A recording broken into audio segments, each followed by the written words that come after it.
Hi అండి, welcome to Sanjay home made. కజ్జికాయలు చేద్దామా? ఫస్ట్ అయితే ఒక కప్పు వరకు గోధుమ పిండి వేసుకొని కొంచెం సాల్ట్ యాడ్ చేసుకొని ఒకసారి కలిపేసుకొని వాటర్ యాడ్ చేసుకుంటూ పిండిని చపాతీ పిండిగా కొంచెం గట్టిగానే కలుపుకోవాలండి. ఇలా కలుపుకున్న పిండిని ఒక 10 నిమిషాలైనా పక్కన పెట్టుకోవాలి.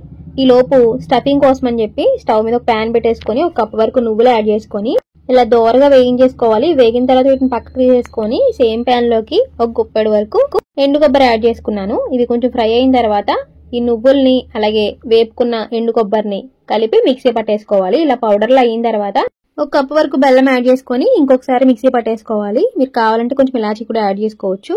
ఇలా మొత్తం అన్ని మిక్సీ పట్టేసుకుంటే మనకి స్టఫ్ రెడీ అయిపోయినట్టే. ఇప్పుడు చపాతీ పిండి మీద కొంచెం పిండి చల్లేసుకొని పిండి ముద్దల్ని కొంచెం కొంచెంగా తీసేసుకొని మనకి కావాల్సిన సైజులో ఇలా చపాతీలా ఒత్తేసుకోవాలి. మధ్యలోకి మనం చేసి పెట్టుకున్న స్టఫ్ ని యాడ్ చేసుకొని ఒకసారి ఇలా ఫోల్డ్ చేసేసుకొని ఈవెన్ గా ఒత్తుకోవాలి. మన దగ్గర గజ్జికాయల మౌల్డ్ లేదు కాబట్టి ఒక 4 స్పూన్ తీసుకొని ఇలా ప్రెస్ చేసుకుంటూ ఉంటే మనకి మంచి డిజైన్ వచ్చేస్తుంది.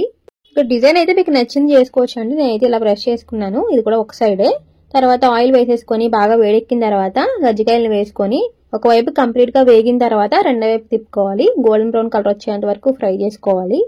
ఇలా వేగితే సరిపోతాయండి. మనకి గజ్జికాయలు రెడీ అయిపోయినట్టే. సర్వ్ చేసుకోవచ్చు. లోపల స్టఫ్ ఇంకొంచెం మిగిలిందనమాట నా దగ్గర. ఇప్పుడు లడ్డూల్లా చేసేసుకుందాము. మనం మిగిలిన స్టఫ్ లోకి కొంచెం నెయ్యి యాడ్ చేసుకొని ఒకసారి బాగా మిక్స్ చేసేసుకొని ఉండల్లా చుట్టుకుంటే నువ్వు లడ్డూలు రెడీ అవుతాయి.